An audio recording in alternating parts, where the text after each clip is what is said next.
Wait, don't final. Go Rhino Shield. Never paint your house again. Rhino Shield. On the battlefield, there's a saying America's military men and women live by. Never leave a fallen warrior behind, ever. Off the battlefield, Wounded Warrior Project operates with the same goal. We leave no warrior behind. Wounded Warrior Project is a non-profit organization created to help our men and women returning home with the scars of war. Whether those scars are physical or mental, we're here to make sure that they heal. And whether it's helping those with post-traumatic stress disorder live a normal life again, or giving much-needed support to injured warriors in veterans' hospitals. Because no one deserves our help more than the men and women who risk their lives to keep us safe. Wounded Warrior Project. We never leave a fallen warrior behind. Ever. Learn more about what we do at woundedwarriorproject.org. KLGY HD3 Clayton, K270BW Bellefonte, KNBS Bowling Green. This is News Talk STL at 1019, 94.1, and always streaming at newstalkstl.com. Breaking news this hour from townhall.com. I'm John Scott. The Republicans' point man for recapturing the Senate is calling on the party to rally behind its candidates. Bob Agnew reports. Florida Senator Rick Scott bristled when Minority Leader Mitch McConnell last month blamed candidate quality for imperiling the GOP plans to recapture the Senate. An apparent jab at candidates backed by former President Trump. Senator Scott, who chairs the National Republican Senatorial Committee, admits to what he calls a strategic disagreement with the party leader, but says, quote, he wants to do the same thing I want to do. I want to get a majority, and I think it's important that we're all cheerleaders for our candidates. Bob Agnew reporting. Also at townhall.com, a team of UN inspectors have made their way toward Ukraine's Zaporizhia nuclear power plant on a long-sought mission to safeguard the site and prevent a catastrophe from the fighting raging around it. Underscoring the danger, Kyiv and Moscow again accusing each other of shelling the area around the complex overnight. Zaporizhia is the biggest nuclear plant in Europe. Fighting in early March caused a brief fire at its training complex. Borrowing money to buy a house getting more expensive. Correspondent Rita Foley with that report. Mortgage rates are higher now than they've been in 2 months. A 30-year mortgage is now almost 5.7%, says Freddie Mac. A year ago, it was 2.8%. 15-year fixed-rate mortgages, popular among homeowners looking to refinance, jumped to 4.9%.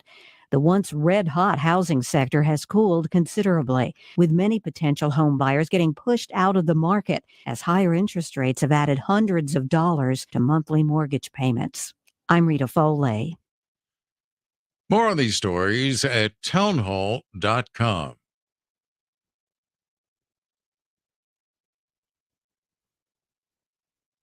Hey, I'm Andy. If you don't know me, it's probably because I'm not famous. But I did start a men's grooming company called Harry's. The idea for Harry's came out of a frustrating experience I had buying razor blades. Most brands were overpriced, overdesigned, and out of touch. At Harry's, our approach is simple. Here's our secret. We make sharp, durable blades and sell them at honest prices for as low as $2 each. We care about quality so much that we do some crazy things, like buy a world-class German blade factory. Obsessing over every detail means we're confident in offering a 100% quality guarantee. Millions of guys have already made the switch to Harry's, so thank you if you're one of them. And if you're not, we hope you give us a try with this special offer. Get a Harry starter set with a 5-blade razor, weighted handle, shave gel, and a travel cover, all for just $3 plus free shipping. Just go to harrys.com and enter 3388 at checkout. That's harrys.com, code 3388. Enjoy! From the News Talk STL newsroom, I'm Joey Vasovich. The man suspected of hitting a 17-year-old victim near Ted Drew's and leaving the scene of the crash was charged yesterday, more than 3 weeks after he turned himself in to police. The 25-year-old male was charged with leaving the scene of an accident that resulted in death and tampering with physical evidence in connection with the July 29th crash. An investigation is underway after 2 Academy Sports plus Outdoor stores were targeted in St. Peters and O'Fallon, Illinois yesterday morning. Both incidents involved stolen Hyundai vehicles ramming through the front of the building, thieves unsuccessfully attempting to steal guns from their cases, and then fleeing empty-handed. Thousands of current and former Wash U employees could soon get a piece of a $7.5 million settlement. Attorneys for the university and employees agreed yesterday that the settlement was a reasonable resolution of a years-long legal fight over whether the university allowed retirement account managers to charge excessive fees. A 64-year-old former Northwoods police officer was fined $10,000 yesterday and placed on supervised release for 1 year after admitting in federal court to attacking a customer at the Florissant DMV last year. The off-duty officer intervened in a verbal altercation between a customer and an employee, but then grabbed the customer by the throat and punched her in the face and the back of the head.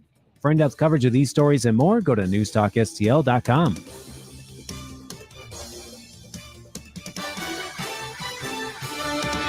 From the News Talk STL Weather Center. I'm News 4 meteorologist Kristen Cornett with your first alert forecast. Mostly sunny this afternoon and a little warmer with a high of 88. Clouds will increase tonight as we drop to 67. For Friday, the morning starts off mostly cloudy, but the sun will come out for the afternoon. It's a dry day with a high of 89 degrees. That's your first alert forecast. I'm meteorologist Kristen Cornett.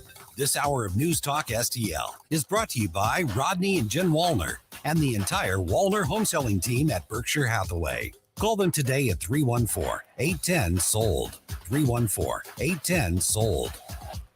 Tony Colombo.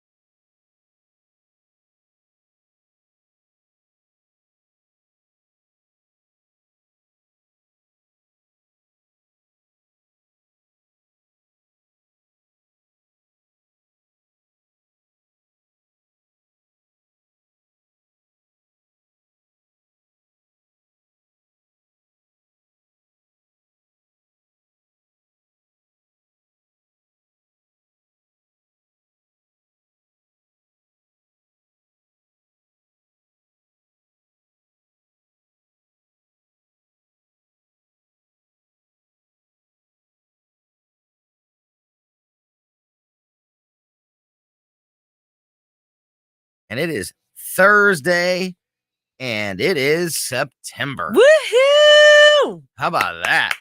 I'm so excited. Let's drink pumpkin spice. It's time. Let's go. Today's the first day. It's fall now. It's fall now.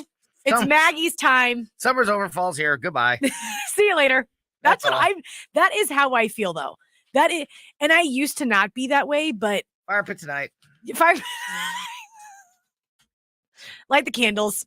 Pumpkin spice everything. Light the candles. Let's go. Light the candles. Brown and yellow and orange are the only colors I want to see from now on. That's it. All hoodies all the time. Bonfire tonight happening. Hoodies and cozy jeans. That's it. That's it. That's it. That's it. I don't care what the temperature is. I don't care what's going on outside. It's fall. It feels great outside. I know it's in like the mid 80s. It's beautiful outside, but at night it's getting low. At night it's getting like a little bit low. And that's how you know. When it's getting low, that's how you know. I'm feeling it. 84 right now, according to my phone. It's beautiful. Yeah. Yeah. And I'm telling you, the sun goes down at 7:30 now. Cannot believe it. Hate it. Yeah, hate that. Could do without that. Yeah. But it's like there's a little crisp, cool breeze in the fall. air. It's fall. September. That's fall. it. Bye. Bye, summer. Oh, bye. Summer's over. Close the pools. Pools closed. Pools closed. Fire pits open. Sweaters and hoodies.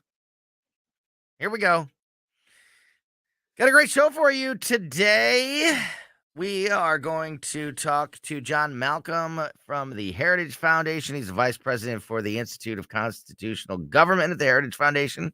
Lots to talk to him about, including the latest surrounding the FBI's raid of Mar-a-Lago. And also, in just a moment, we're going to talk to our buddy Crane Durham from Nothing But Truth. I want to remind you, however, that we have the brand new YouTube channel, the Colombo and Katie YouTube channel. All of the shows here at News Talk STL have got brand new YouTube channels.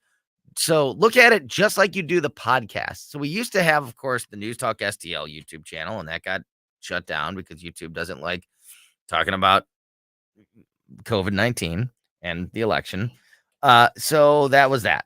And but we all have our own podcasts, which of course you can download the Colombo and Katie podcast anywhere you get podcasts, Spotify, Apple, Amazon, Google, all those great places.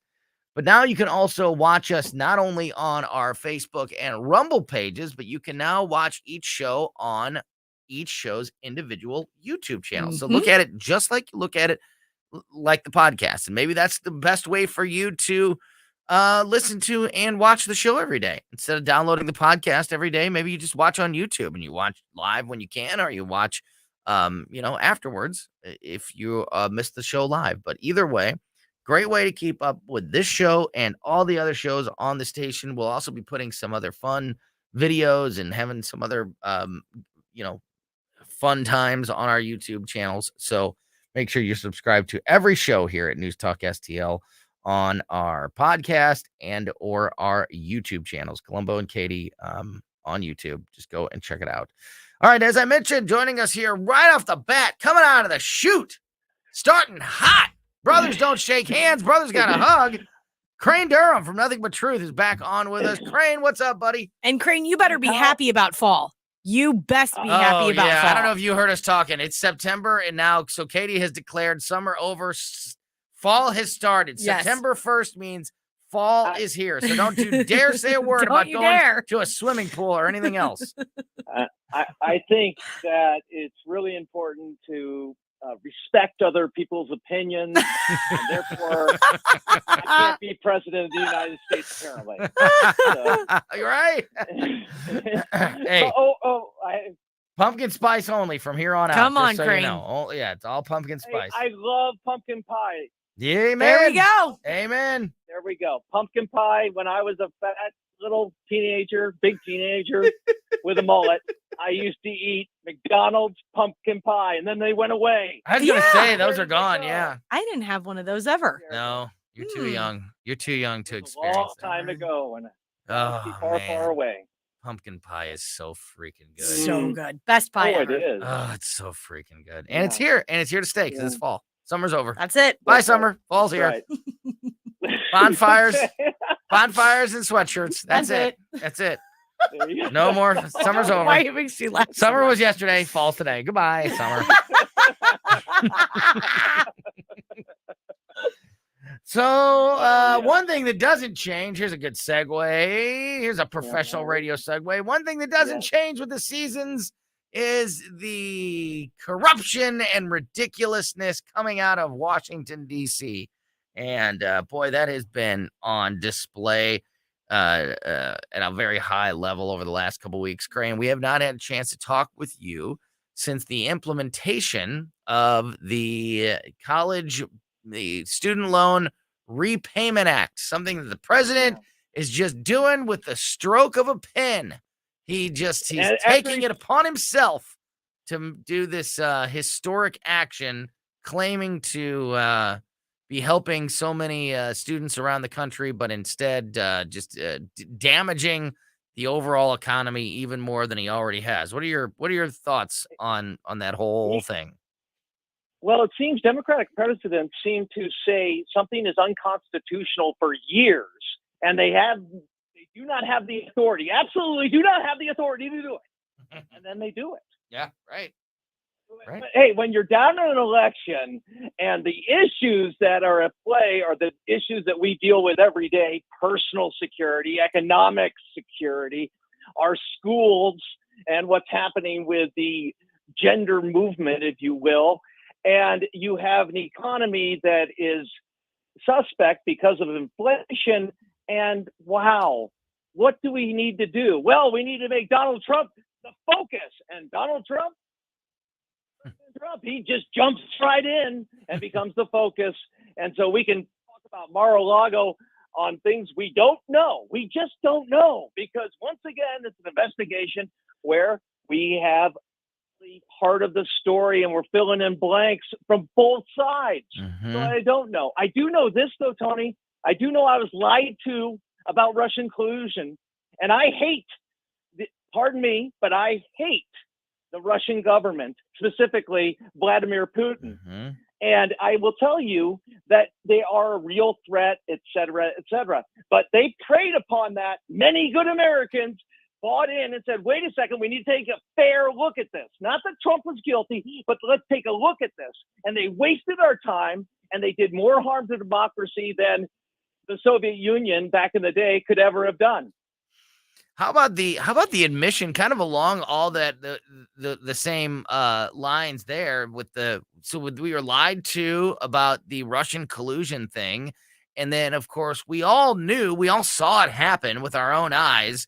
The Hunter Biden laptop story being repressed and not reported on and not released in time for people to vote on it, and now this past week, Mark Zuckerberg tells Joe Rogan that exact thing. I mean, he just flat out admitted to it. He said that the FBI called Facebook and told them to be on the lookout for this big story that was going to be coming out and to not give it any attention because it's misinformation and it could influence the election.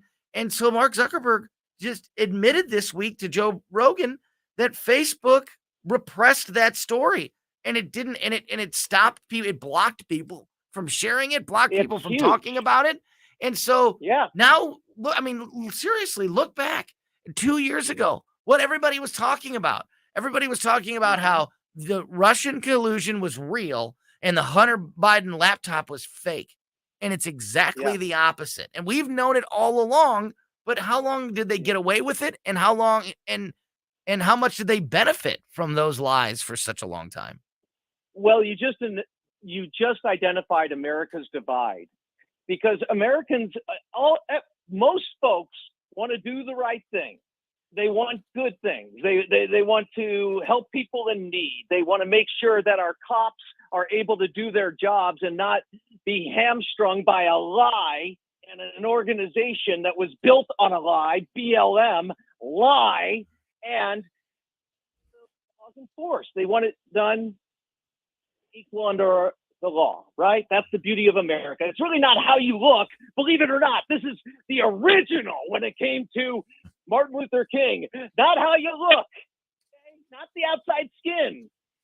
It is the outside skin to the woke movement today, but it was not, because America and being American was about living under the rule of law and joining this constitutional republic where we have individual rights, and we are not like other countries. Other countries are somewhat like us, but nothing is like America. America is the greatest country in the world. And I believe Democrats, Republicans, the majority believe in these things.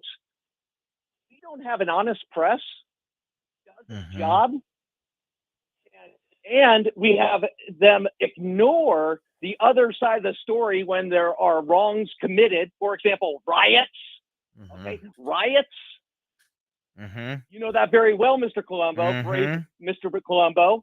And so you recognize that, and then they talk about January 6th as and I can go along with the enforcement of the law with January 6th. That's fine. But my heavens, don't ignore 2 years of the other.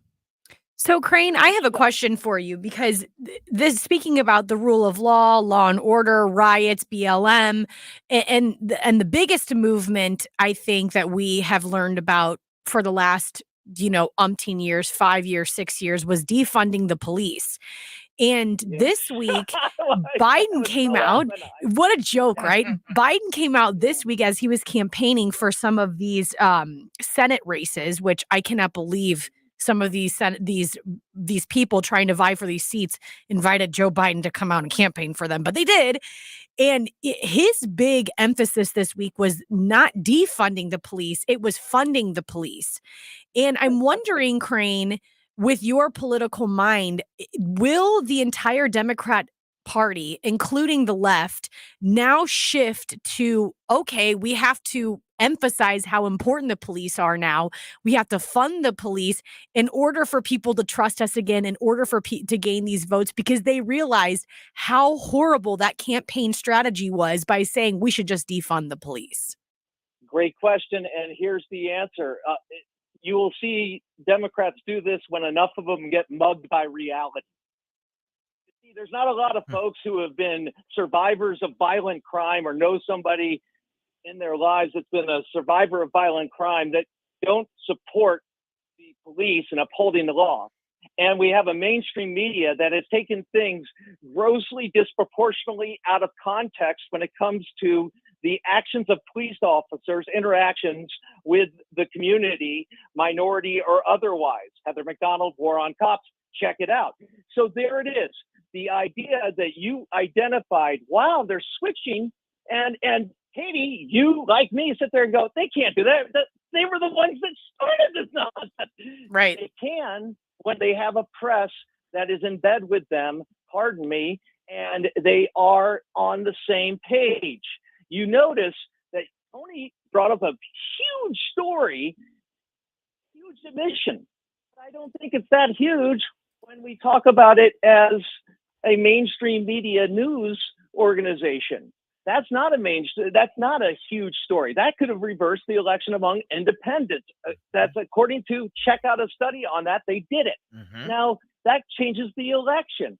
Now, what they want to do is say, Crane just said change the election. He believes in all the things that are said about the election. No, I don't. I believe that I won. Okay, Mm-hmm. I think it was a tremendously unfair election, but we talked about this last time. What's fair in the world? We go as fair as we can. But they spiked stories and they worked hand in glove with the Democratic Party to do this, Mm-hmm. that's wrong. You can't have that. You can't have a society that's unified in America when you have one group another group and smearing them with lies and spiking stories and not being held to account. When Hillary lock her up, they weren't saying that because they don't like Hillary per se, because she's not likable. I get it. But that wasn't the reason. It was the law. Mm-hmm. Mm-hmm. Rule of law. Can you imagine if Hillary Clinton was investigated at 1/10 the level that Donald Trump has been investigated? Donald Trump's been impeached. He's had special he's had special prosecutors. Russian collusion story came from the Hillary campaign. He's had his house raided. Could you imagine what they could find on people like Hillary Clinton if they spent 1/10 the time investigating her as much as they have Donald Trump? Crane Durham, nothingbutTruth.com. You can hear Crane as a regular here now and forever on the Colombo and Katie show and throughout News Talk STL, and also follow everything Crane is working on and thinking about and talking about at nothingbutTruth.com. My friend, it's always great to talk with you, and we will do so again very, very soon. Yeah. As always, love listening. Take care. Yeah, back at you, my friend. Thanks for your time and talk to you soon. That is the great Crane Durham, nothingbutTruth.com. Make sure you are checking it out. All right, back-to-back guests to start the show this week. In just a moment, we are going to talk to John Malcolm. He's the vice president for the Institute of Constitutional Government at the Heritage Foundation. We're going to talk to him about several of the issues facing the country, specifically coming out of the White House, and also specifically surrounding the latest in the Trump Mar-a-Lago raid story. There's new headlines out today in that issue, that ever-changing story. So we will get completely caught up on that and get John's opinions on the whole thing when we get back to Colombo and Katie on 101.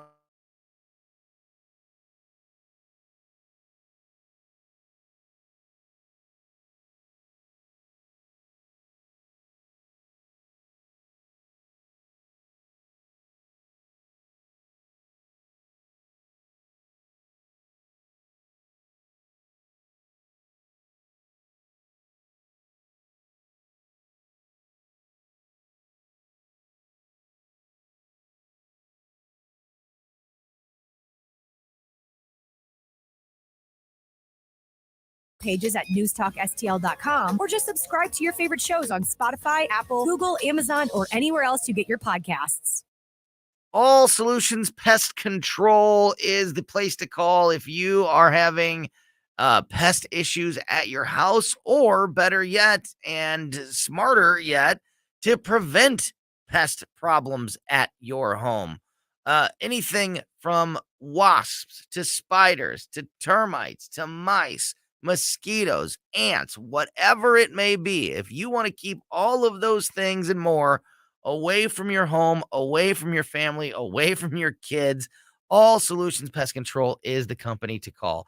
I have been using pest control services at my home for years. I'm a big believer in it. When I bought my very first house 20 years ago, we had mice in like the first year that I was there. And ever since then, it was not something I wanted to deal with.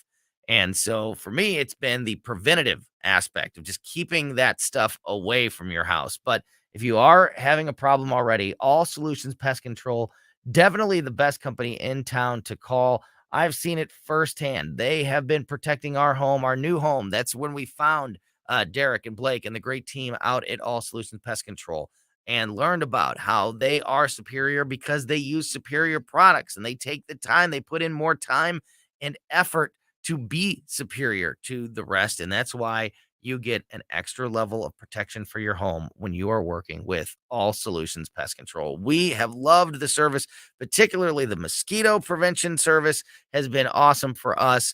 But just the peace of mind knowing that the house is protected goes a very, very long way for us. So All Solutions Pest Control, if you're looking to get a pest service control company out at your home, and learn more at allsolutionspestcontrol.com.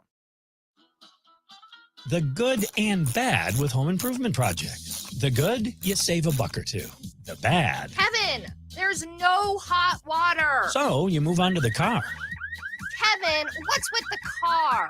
Good news, you can recover from these. Kevin! Well, most all of them.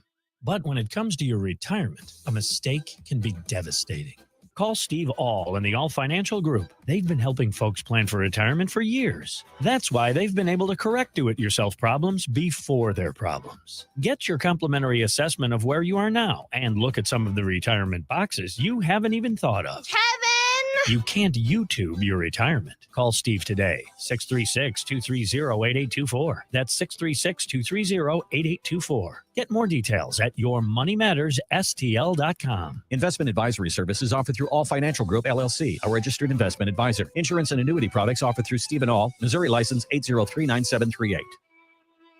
Missouri Wild Alchemy is a small, local, and family-owned business dedicated to providing Missouri medical marijuana patients with high-quality cannabis and education. They strive to provide an excellent experience with a professional and friendly approach. They want patients to feel comfortable and to help curtail the stigma of cannabis use by having a professional and well-educated staff. Missouri Wild Alchemy is a proud carrier of products from several Missouri cultivators and manufacturers. That's Missouri Wild Alchemy. Follow them on Facebook and Instagram or visit them on the web at MissouriWild.com.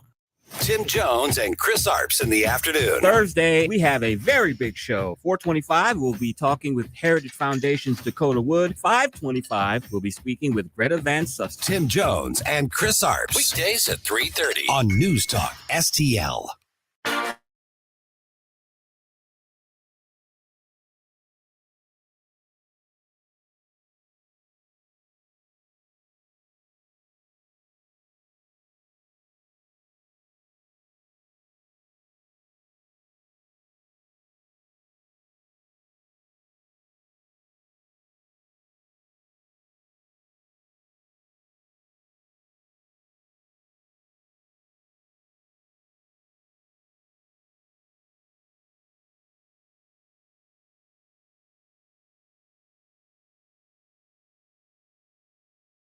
STL. Big thanks again to our friend Crane Durham from nothingbutruth.com for joining us in that first segment. And now, as we mentioned, joining us on the phone is John Malcolm. He is the vice president for the Institute for Constitutional Government at the Heritage Foundation.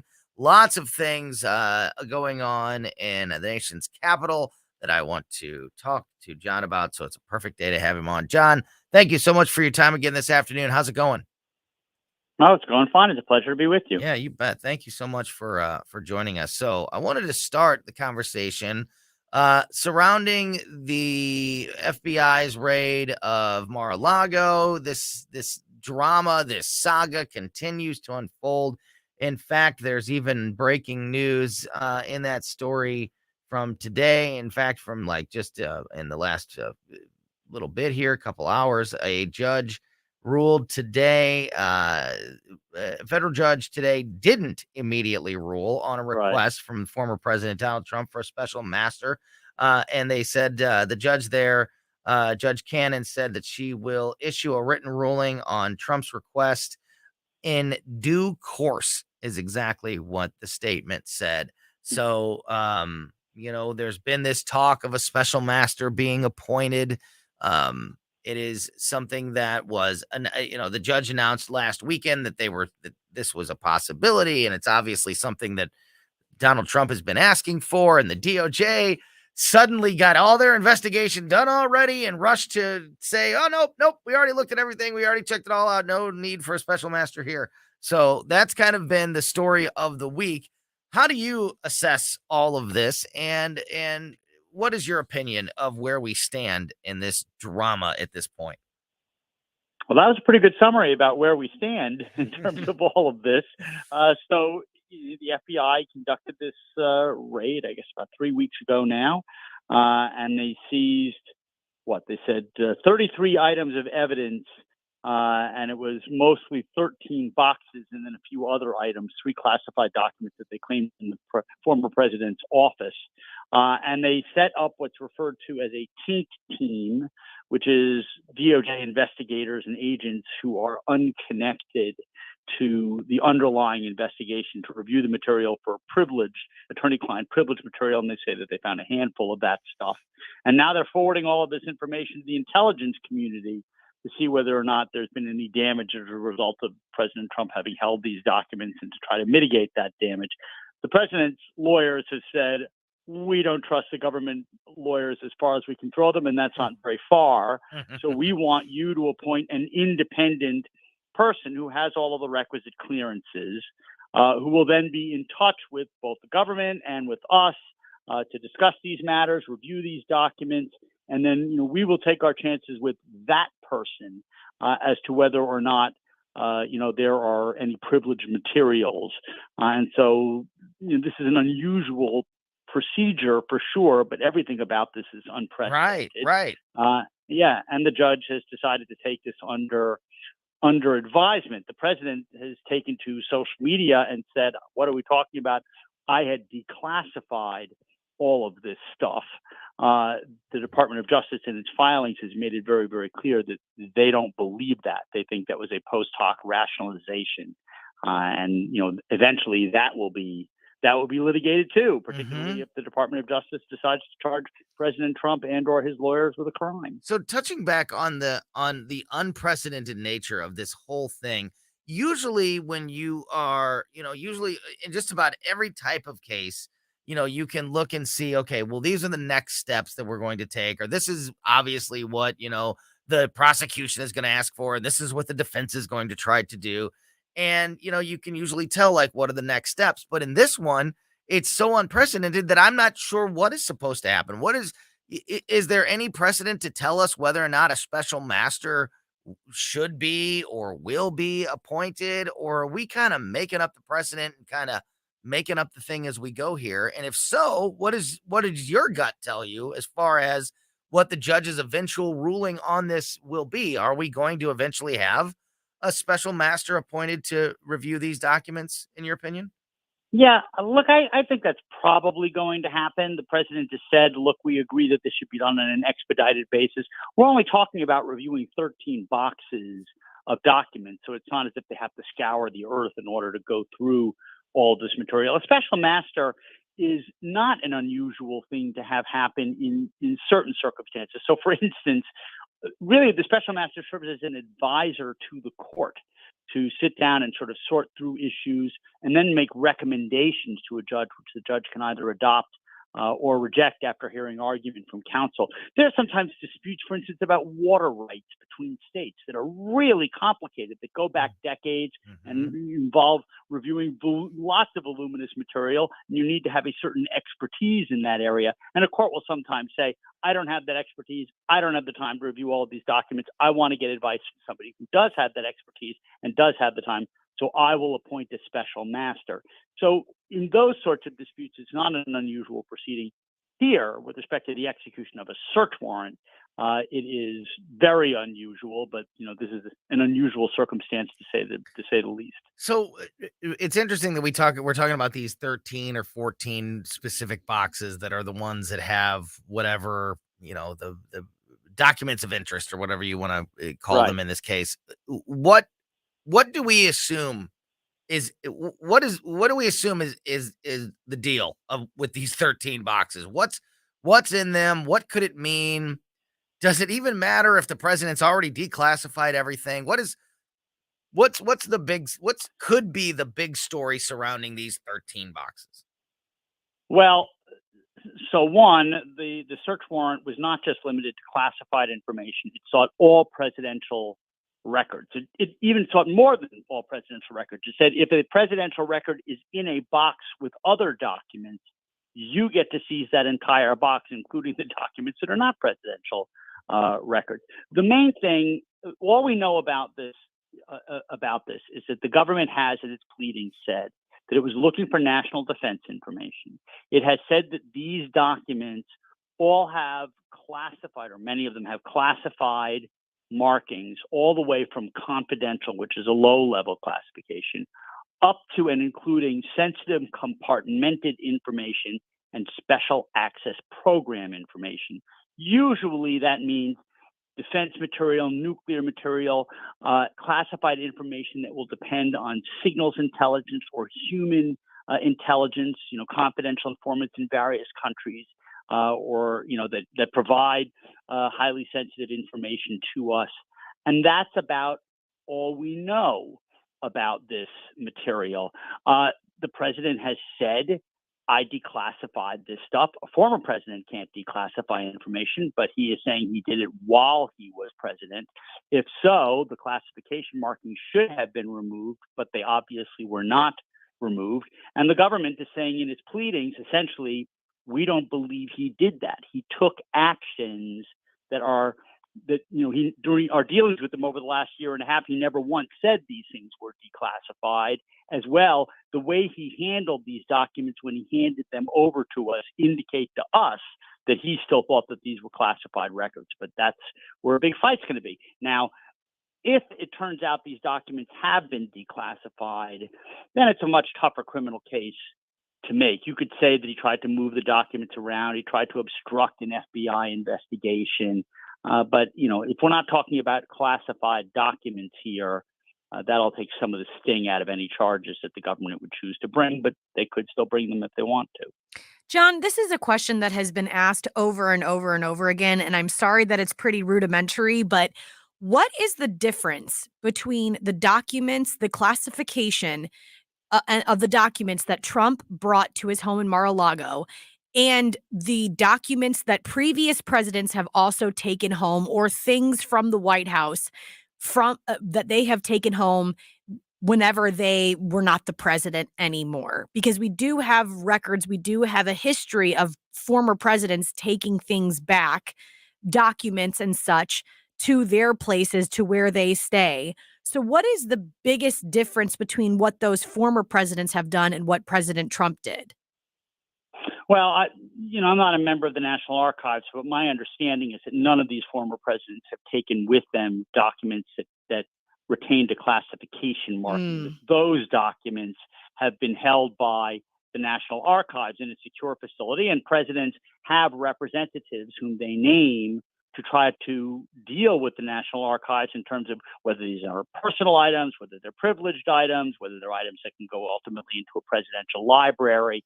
And then the other allegation is that President Trump has destroyed some of these records. I'm unaware of any allegations that any former president took records that they then destroyed.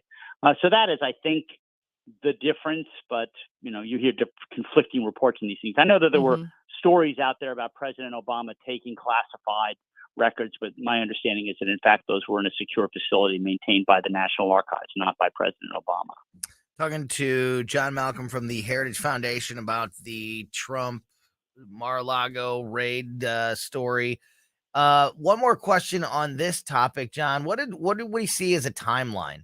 When do we expect the judge to make a decision one way or the other on the special master? And then after, and then, regardless of that, when that happens, when do we learn more? When are the next steps taken?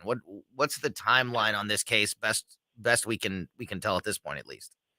Look, I'm assuming that Judge Cannon is going to rule on this, post haste. She had a hearing today. She's gotten pleadings from the parties. She already preliminarily made up her mind to appoint a special master. Maybe she's changed her opinion, but I would not be surprised if we got an order, tomorrow or, certainly by early next week.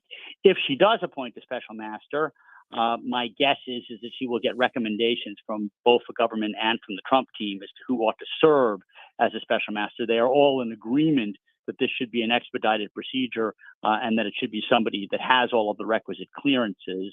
And then, the judge will pick somebody, and that person will then review all of these documents and ask whatever questions of both sides that he or she wants to, and then make recommendations to the court. I would expect that this would all be done fairly quickly. Certainly during the month of September would be my guess. As to what the government does ultimately in terms of any charges, pure speculation on my part. President Trump is certainly under investigation in a lot of quarters. He's clearly being looked at by the district attorney in Fulton County, Georgia. The Department of Justice is looking at him and probably his lawyers too, for both the classified documents that were at, or the ones that had the markings of classification that were at Mar-a-Lago. They're also conducting a broad-ranging investigation related to the events of January 6th, 2021. And it's not clear to me that the New York District Attorney and Attorney General are done looking at former President Trump for potential criminal charges related to his business dealings with the Trump Organization there. So there are a lot of potential places to look in terms of criminal charges. I'm thinking that there's a very decent possibility that one of those entities will charge President Trump at the end of the day. I'd be surprised if they did it before the midterm elections, but you never know. Yeah, I don't think the investigations surrounding Donald Trump are ever going to go away. I think there'll always be something going on surrounding the former president, especially as long as he keeps his head so firmly in the public eye. Right. Exactly. John, before we let you go, we only have a few minutes left, so don't have time to pick apart this story because it would take hours. I'm talking about the student loan repayment plan. Sure.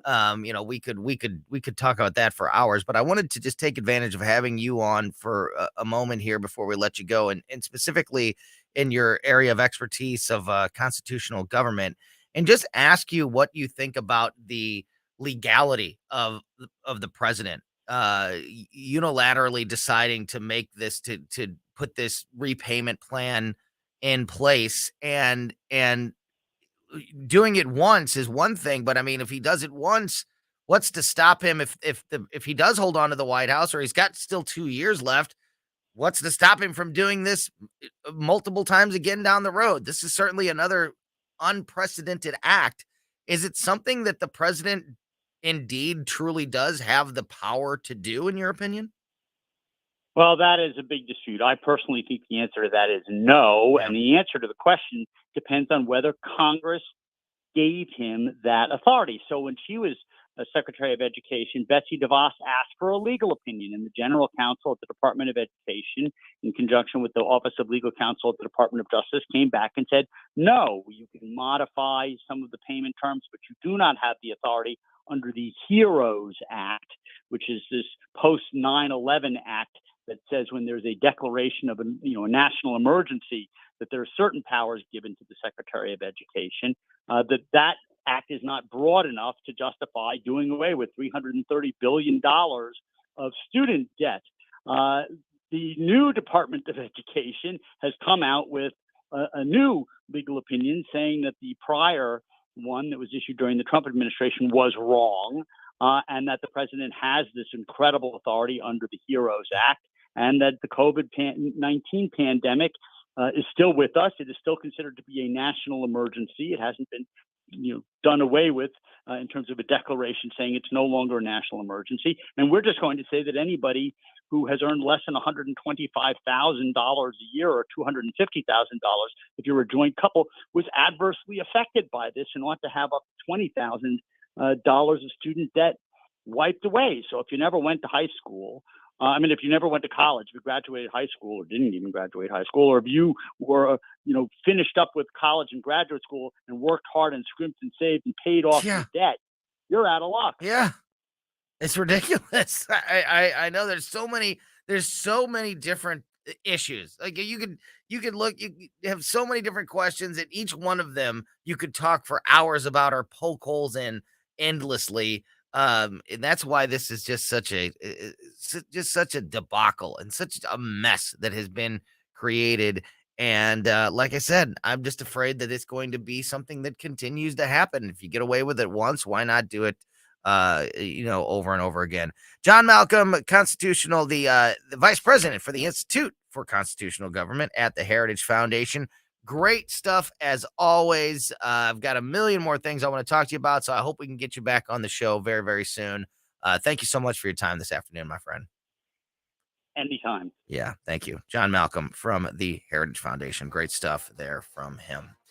All right, more to talk about. I've got more information about the loop trolley and the $1.26 million that is more millions of dollars being wasted on that project. Also, the debate. It's not even a debate. It's an issue between Border Patrol agents and the White House continues to heat up. We'll talk about that. I've got a couple of school stories that are going to make you very, very angry. We'll get into all of that as we go through the show. Don't go anywhere. You're listening to Colombo and Katie.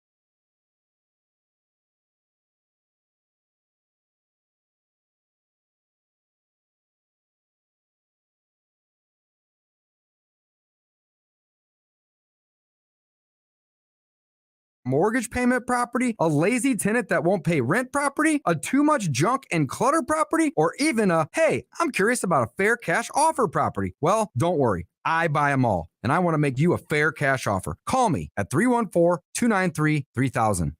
Tim Jones and Chris Arps in the afternoon. Between 2 and 4 million. It's a lot of people. Working age Americans are not currently working due to long COVID. Put that story, though, up against the other story that we've been seeing about this quiet quitting phenomenon. I saw that and I was like, man, is that new phenomenon? I've been doing that for decades. Gradually quietly quitting. It's like, yeah.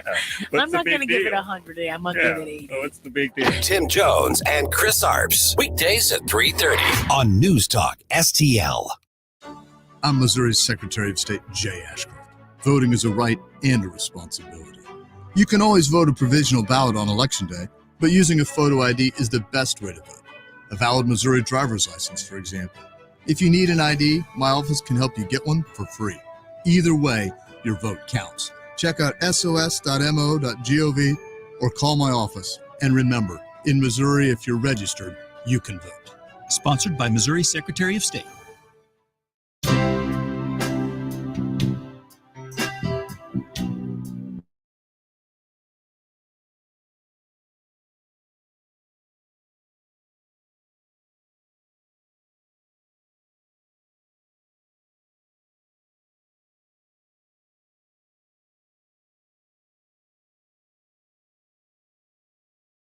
STL.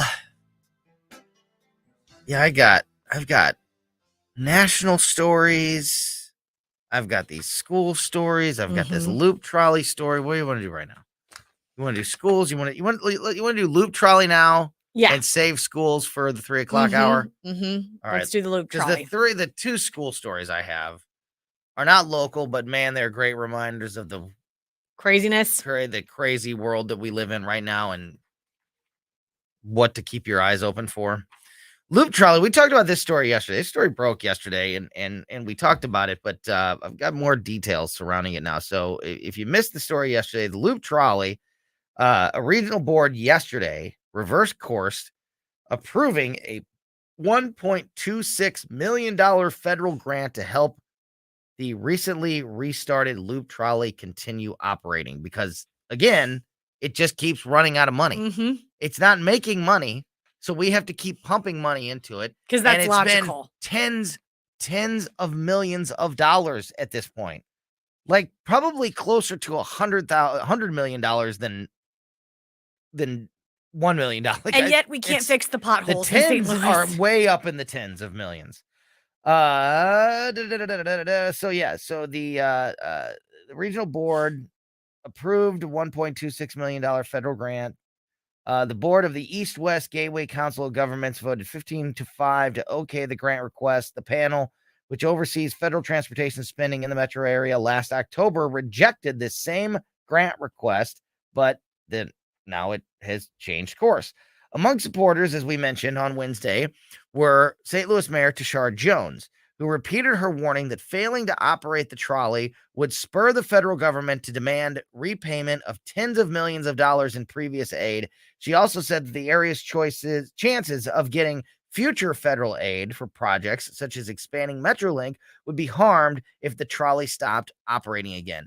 And like I said yesterday, does the government not know what a disaster it is? Like, as long as it's moving, do they not realize? Like, I get that we don't want to have to pay all this money back, and I get that we want to be available for grants in the future, but this thing is a disaster. Yep. And it's losing millions of dollars. When do you just cut your losses and call it done? Because if we've got to keep putting millions of dollars into this thing to keep it going, so what's better? Either way, you're paying millions of dollars. You're either repaying the government millions of dollars because you have to shut it down and they want their money back, or you're paying millions of dollars to keep the thing going. Either way, you're paying millions of dollars for the loop trolley. I'm also trying to figure out who is on this regional board. Like, who are the members of the board that are saying, you know what we need to do? We need to put 1.2 million federal grant money into this loop trolley, because the whole point of having it open again is because they were so petrified and terrified because we lost money putting it into the loop trolley. Yeah. And now, since it's failing, we're putting more. Yeah, exactly. What is the rationale it's a of loop. the circle? It's a loop. It's the loop trolley. It's a loop trolley of millions of dollars just being wasted. I do have some information about supporters and non-supporters. For example, the mayor, Tashara Jones, who supported this move. Oh, said, she supported. Why? I don't get that. Because she said that she doesn't want to have to pay back the government grant. If it stops running, then we have to pay tens of millions of dollars back to the government for the grant that they gave us to start the thing in the first place. But like I said, either we pay back the grant or we keep paying millions of dollars to put it in to keep it going. Either way, we're paying millions of dollars. And there's really only one way to make it stop, and that's by making it stop. But anyway, the mayor said, quote, "It's public knowledge that nobody hates the trolley more than I do. But this project fell into my lap as mayor. It's my responsibility that we make sure to get it working. It's not going to get working, so we're just wasting money every step of the way." Leading the opposition was Kurt Prenzler, the Madison County Board Chairman. He said it should be up to businessmen in the Delmar Loop who advanced the trolley project to come up with the money to supplement a sales tax along with the trolley route that is supposed to subsidize operations. Hello, Kurt Prenzler said, quote, "If they're such good businessmen, they should be able to figure out a way to get from A to B. And yet they keep coming back for more government money." That's exactly right. And then here, a list of supporters and detractors is you could pick them out yourself. Who is supporting the loop trolley? St. Louis County Executive Sam Page. Why? St. Clair County Board Chairman Mark Kern. Acting president of the St. Louis Board of Aldermen, Joe Vollmer. And who's against it? St. Charles County Executive Steve Ellman, St. Louis County Council Chairwoman Rita Hurd Days. Like, it just is no like, surprise there. I also don't know. So the only thing I have to say to Kurt Prenzler's comment is that I am not sure if any of the businesses at this point in time are okay with the loop trolley. I don't know. He's talking about, well, the businesses that are part of the Del Mar loop should have to pay into the pot in order for it to keep going. And I understand that strategy and I get it, but I don't necessarily know if they are even on board with the loop trolley anymore. Well, they're the ones he's talking specifically to the ones that fought for it. Gotcha. Okay, well then that makes sense. He's talking specifically to the ones that said that went to bat for it and said that they needed it down there and how much it was going to help. You never needed it. No. And now it's like there's it's a joke. It's a huge joke. It's a rolling punchline. And if you park your car, I mean, it's a tight space if you're even trying to park your car down at the loop.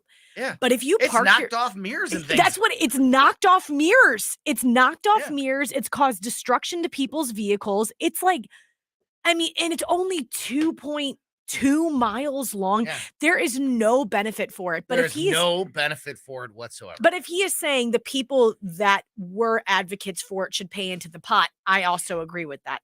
Their minds might be changed now, but that seems like the most logical business savvy thing that you could say. Yeah, he said it should be up to the businessmen in the Del Mar Loop who advanced the trolley project.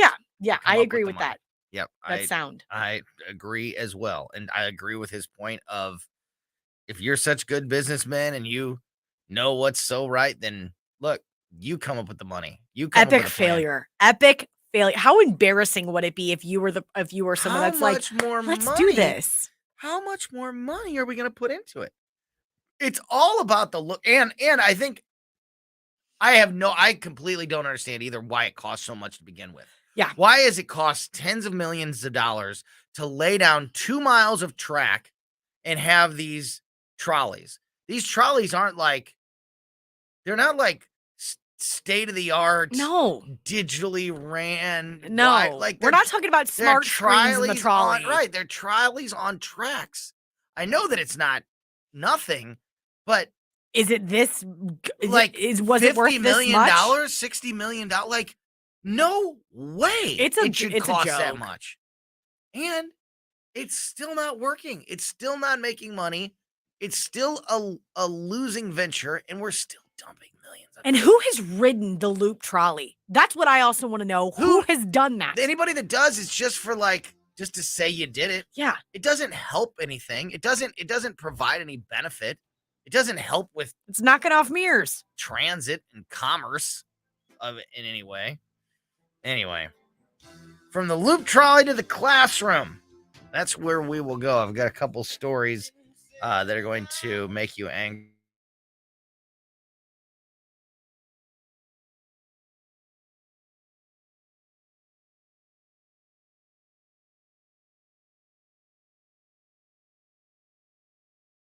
And local governments have handed out almost $5 billion in tax subsidies or abatements to private developers. That money could have gone to basic services like schools and public safety. And studies show these subsidies don't produce the promised jobs and growth. If developers want to build a sports stadium or shopping mall, why should they be given our tax dollars to do it? It's time to reform economic development subsidies. The Show Me message has been brought to you by Show Me Institute and Show Me Opportunity. Listen anytime. It happens anywhere. Everywhere. Every day continues to bring more news. With the News Talk STL app. Keep St. Louis's home for conservative talk with you wherever you go. Download the News Talk STL app in the App Store or at newstalkstl.com. Start a podcast for your business today with Epic STL Podcasts. Engage existing and potential customers, build trust in your brand, and drive traffic to your business. Log on to newstalkstl.com and click on the Epic STL Podcast button to learn more.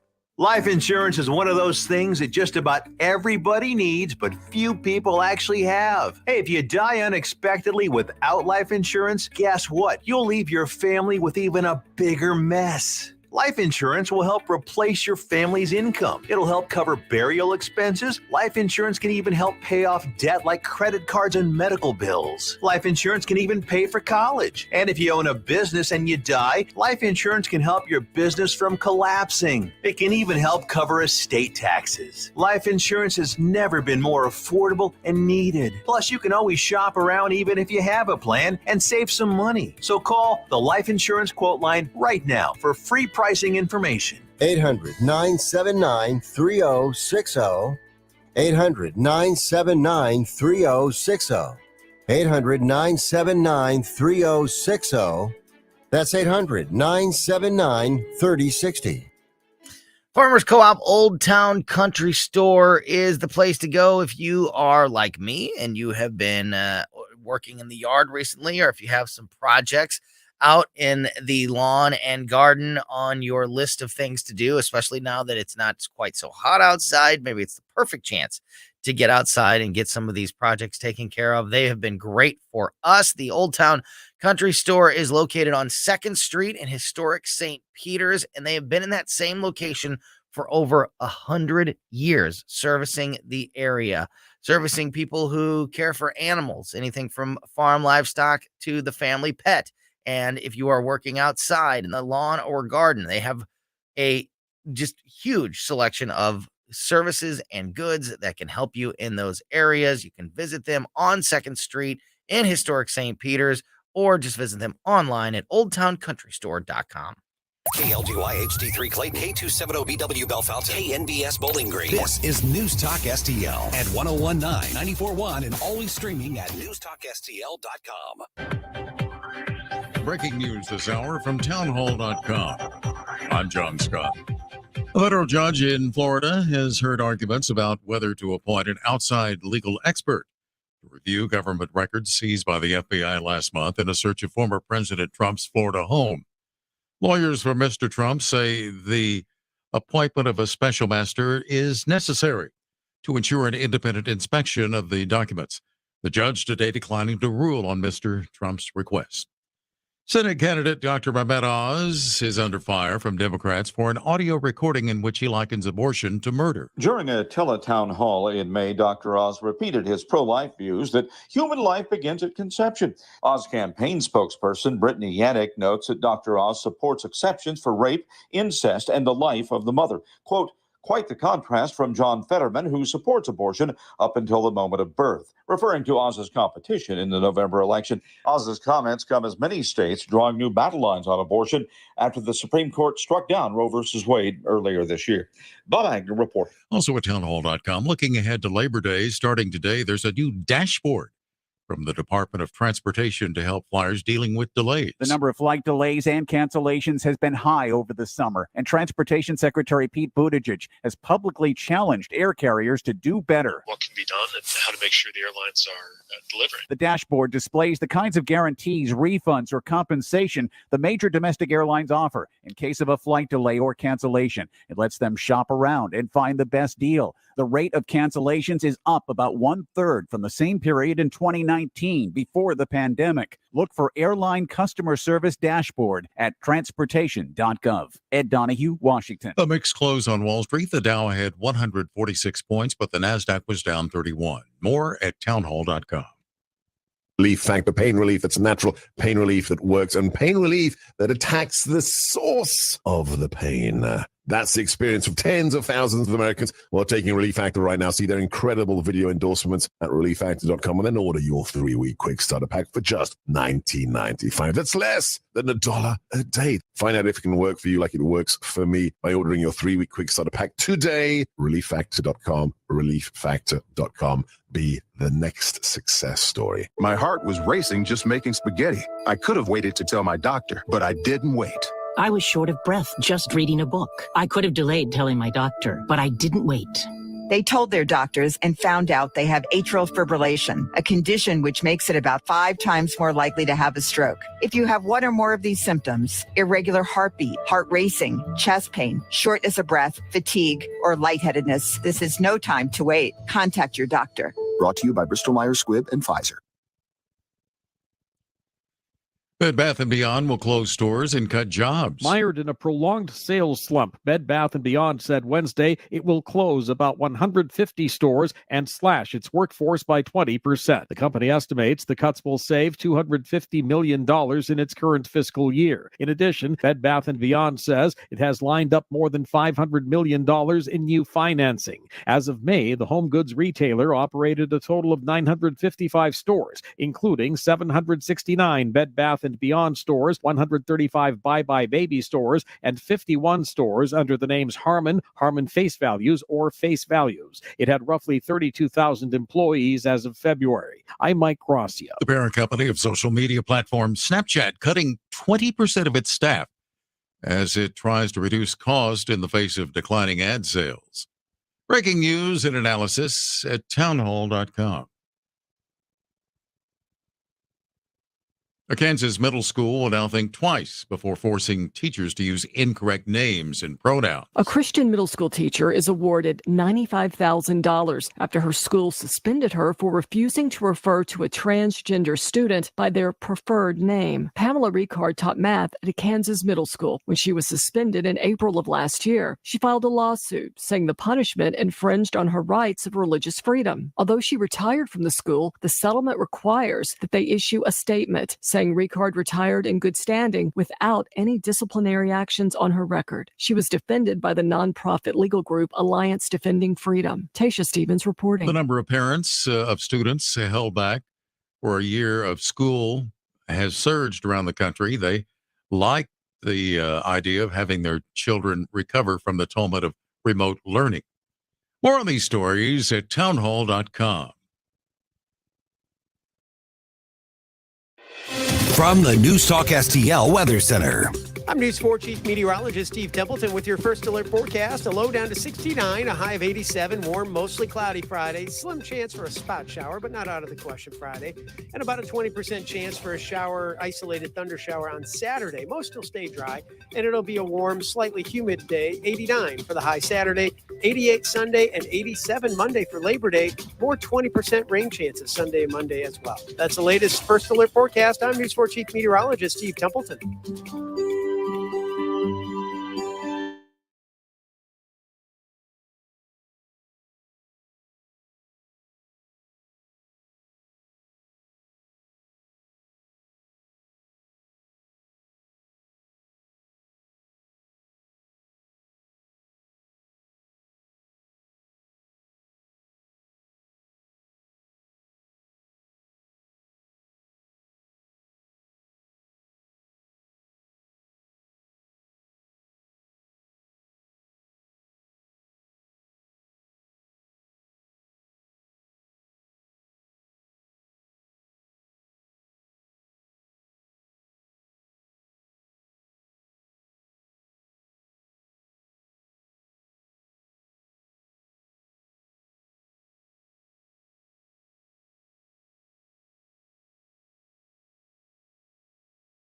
Don't forget about our podcast. You can subscribe to the Colombo and Katie podcast anywhere that you get podcasts, Spotify, Apple, Amazon, Google, whatever your favorite podcast platform is. Subscribe to the Colombo and Katie show so you don't miss anything. And that also goes for YouTube. We have our own YouTube channel, and I mean Colombo and Katie has its own YouTube channel. All the shows here at News Talk STL have podcasts and now our own YouTube channels. So very much like subscribing to the show's podcast, you can subscribe to each show on YouTube. And it's another great way to watch us every single day live in studio, but also watch other fun videos and things like that we are putting up. In fact, I have a video of that I was about to put on YouTube of James doing a challenge at home. Okay. That maybe I'll put on the Colombo and Katie YouTube Yes. channel instead of just Let's go. my family YouTube channel that we kind of use for. Maybe I'll put it in both. Put it in both. But don't forget to put it on ours. He wanted to do the he's 5. Mm-hmm. So he's catching up on all the things in the world, and learning about all the crazy things that this world has to offer.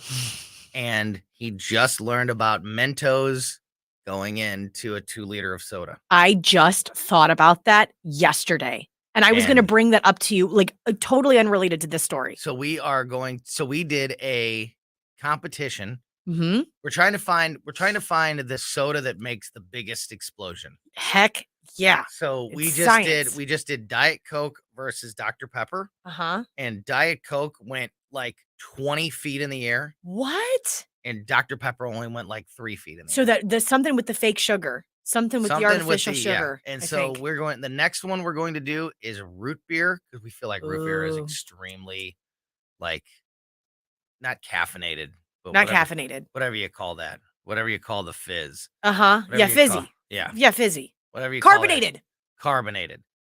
Root beer is extremely carbonated. Oh, God, I love root beer. I need one. I love root beer. I need one right now. I love root beer. Oof. Okay, let's talk about this. I love root beer. Yeah, can't get enough of that stuff. As much as it's fall, that's how much I love root beer. That's It's 100% fall. I 100% and I love accept root beer as a fall drink. I do accept root beer that as an all-time drink. Mm-hmm. 100% of the time. The Colombo family loves Dr. Pepper. Mm-hmm. Like, it's all my wife drinks. It's all Maggie drinks. And at Disney World, they don't have Dr. Pepper. So they had to. So Maggie, 4 or 5 years ago, whatever it was, our first trip to Disney World, found, like, didn't know what to do because there was no root beer to drink. She's like, what am I going to do? Like, literally doesn't drink any other soda. So, like, what am I going to do? What am I going to do? So she, like, tried Coke, and she's, had Sprite, and, not really, it's okay, and had root beer. And that was, so now when she drinks root beer, she's always like, it reminds me of Disney World. Because I love root beer. And I love when it comes in a glass. Like the next step, like that is superior. So anyway, so we did Diet Coke versus Dr. Pepper. Now we're going to do root beer versus Sprite. Mm-hmm. And then we're going to put well, Diet Coke already won its match. So then we're going to take whoever wins between root beer and Sprite and put it up against Diet Coke and see That's so fun. What soda has the biggest explosion when it comes to Mentos. Yeah. But I can put those videos on our Please. YouTube channel instead of my YouTube channel. That's so fun. All right. So there you go. I love that. Just another reason to subscribe to and watch the Colombo and Katie YouTube channel each and every day. We'll, of course, be broadcasting the show there. You can watch us on air every day on the YouTube channel, and you will get all these other little fun videos. Sometimes they'll be serious, sometimes they'll be silly, but we'll be putting a bunch of content up there on the YouTube channel, so make sure you are checking it out. All right, 2 stories regarding schools around the country. One is it's the old good news. I got good news and I got bad news situation. Which do you want first, the good news or the bad news? I think most people would say, give me the bad news first. Yep. I'm a good news person, but we'll do the bad news first. You ask for the good news first? I'll do the good. When somebody says to you, I got good news and bad news, you say, give me the good news yeah, first? I could just, I'm like, give me the good news. Really? Oh, yeah. Because I still have that. I don't know anybody. I've never heard of anybody that says, give me the good news first. I know it's insane. I know it's crazy, but my rationale is. You want the bad news, so that you want the good news to make you feel better. So give me the bad news first, and then give me the good news. So at the end of all this, I feel better. I feel like either way, though, either if you get the bad news and the good news first, or the good news and the bad news first, the thing that always trumps it is the bad news. Like, right, that's true. No matter what, it's true. What the order but at is. least the good news can kind of take a little bit of the sting away. But does it? I think it can. I don't know if it does. I've never heard anybody say that before. We'll say go give it. I'm going good news first now. No. Because we'll say bad news first. I'm going with your upside down world. I'm going into your upside down world and going with the good news first. A teacher in Kansas has won $95,000 after a school pushed her to deceive parents about students' gender identity. A retired Kansas teacher won $95,000 in a lawsuit against Jerry County School District after administrators attempted to force her to deceive parents about their students' gender identity. Pamela Ricard argued that the school administrators in Kansas had demanded that she use students' preferred gender pronouns in classrooms and while in school, but avoid using those terms when speaking to parents. Sneaky, sneaky. Yes, Ricard sued, arguing such deception was against her Christian beliefs. The district agreed to settle yesterday, and Ricard and her attorneys at the Alliance Defending Freedom withdrew the lawsuit, accepted the settlement, and withdrew the lawsuit. And they said, quote, "We are pleased to settle this case favorably on behalf of Pam, and we hope that it will encourage school districts across the country to support the constitutionally protected freedom of teachers to teach and communicate honestly with both children and parents." Wow. Administrators at Fort Riley Middle School reprimanded and suspended Ricard last year in 2021 after she referred to a transgender student by the student's legal name and pronouns. So all she did was refer to this kid by their legal name on the piece of paper, on a medical report, and their pronoun that was their legal pronoun, and she was suspended and reprimanded for that. That is crazy. However, even while being so heavy-handed on her about you've got to whatever they say their pronoun is, you've got whatever to go they say their along. name is, you have to go along with that.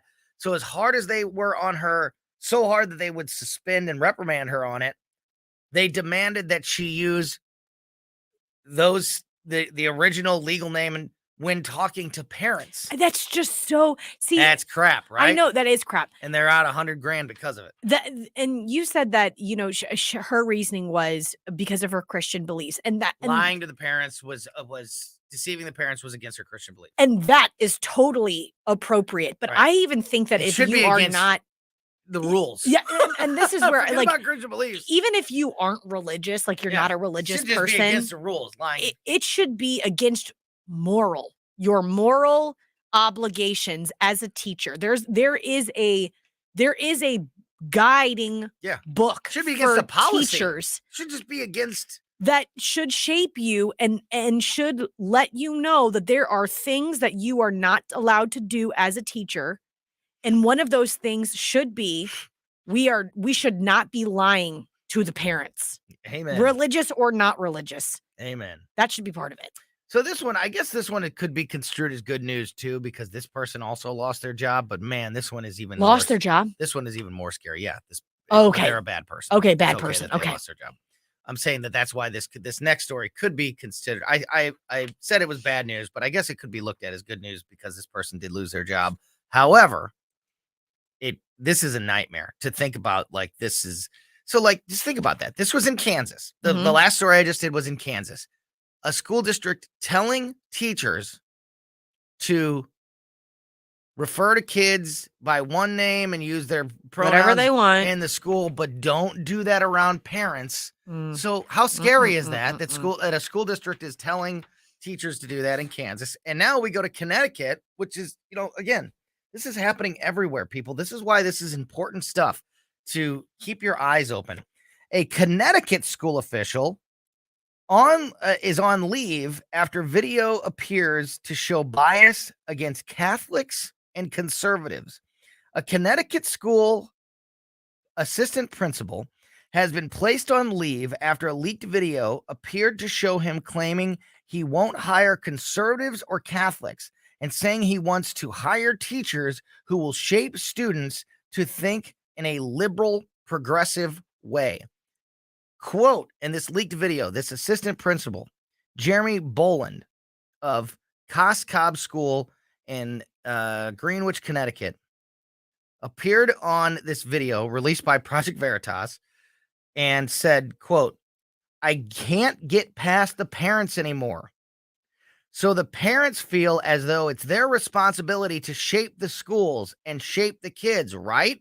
So because I can't get past the parents, do I really have as much of an influence on the kids as I want? I try in my own way, but right now my job is to hire the right teachers. Do we work for the parent or do we work for the kid? We work for the kid."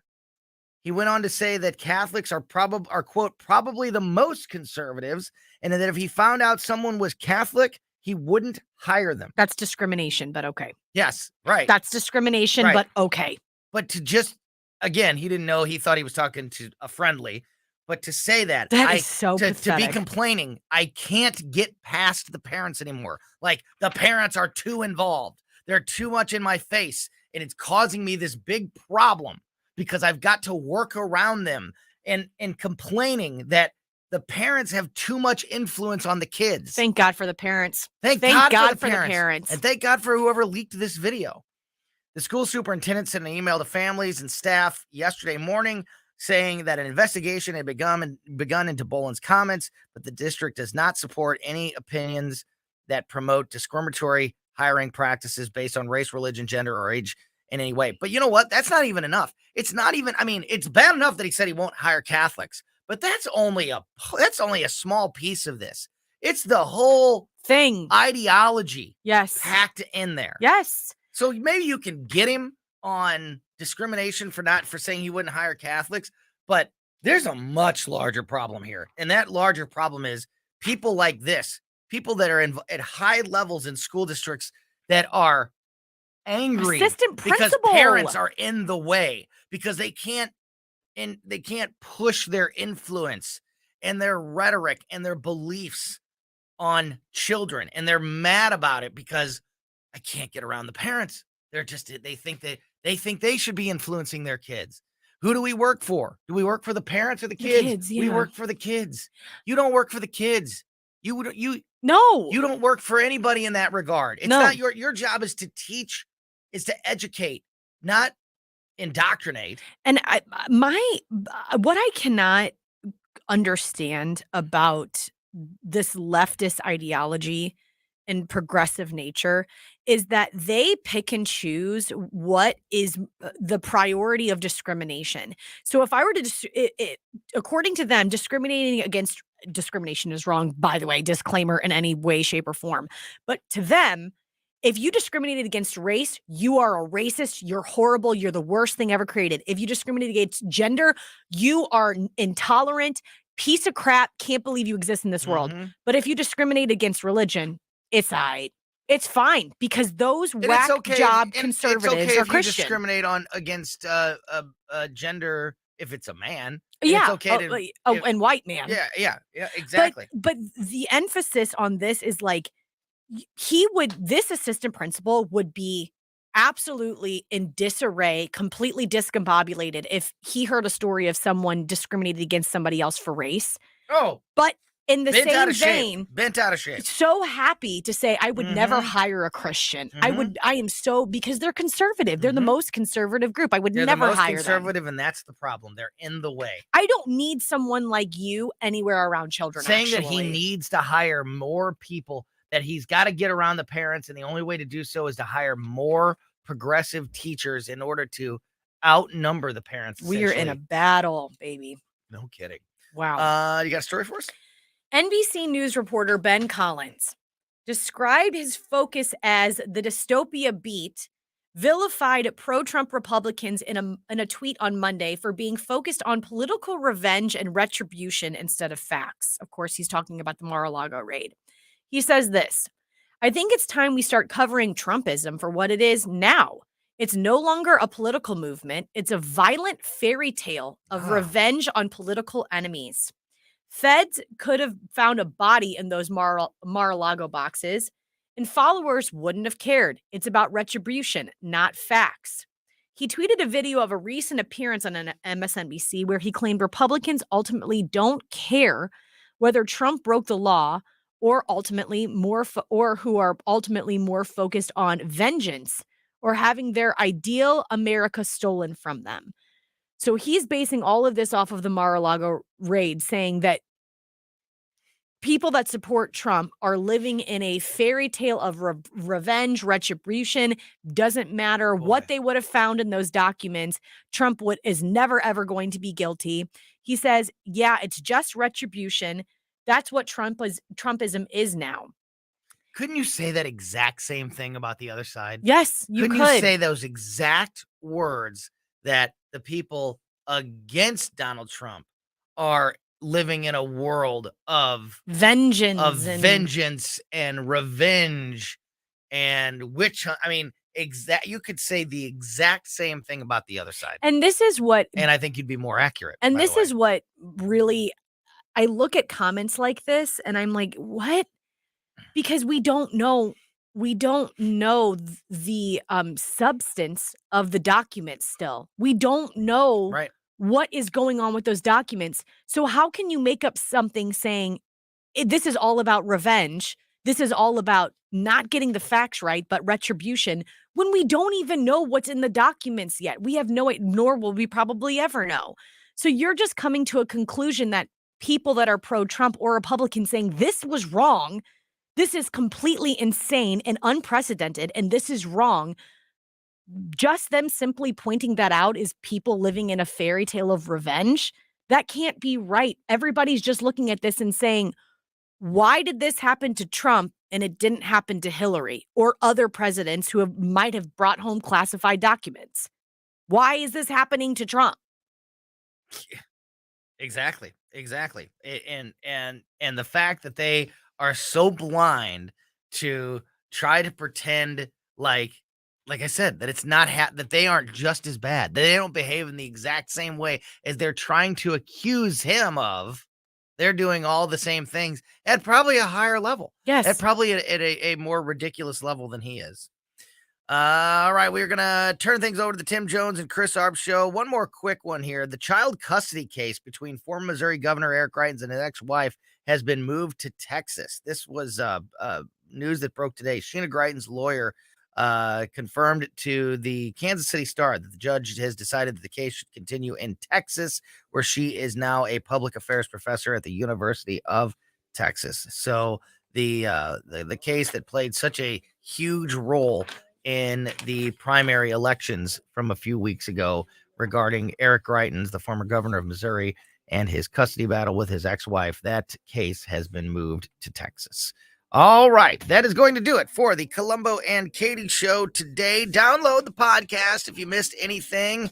And now also you can watch us live or on YouTube, just like you do the podcast. You can watch us live on YouTube, or you can watch us after the show if you ever miss anything. Just another way that you can keep up with everything that happens here. Just subscribe to the Colombo and Katie YouTube channel and the Colombo and Katie podcast anywhere that you get podcasts. And that goes for all of the shows, including the Tim Jones and Chris Arp show, which comes in next. Don't go anywhere. Colombo and Katie back tomorrow at 2:00. Thank you so much for listening to us and supporting us here at 101.9 and 94.1 News Talk STL. You still love me. If our house upon the hill for So many ways to listen to News Talk STL. Join the